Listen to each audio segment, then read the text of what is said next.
প্রায় 2 বছর পরে একটা নাতা রাসূল গাওয়ার চেষ্টা করলাম।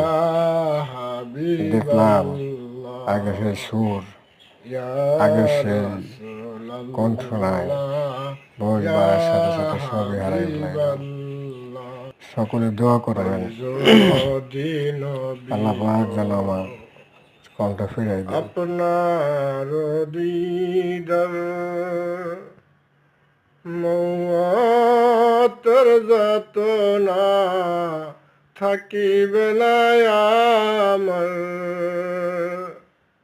পাই যদি নবী গো আপনার দিদার, মওয়াতের যাতনা থাকিবে না আমার, দয়া যে করে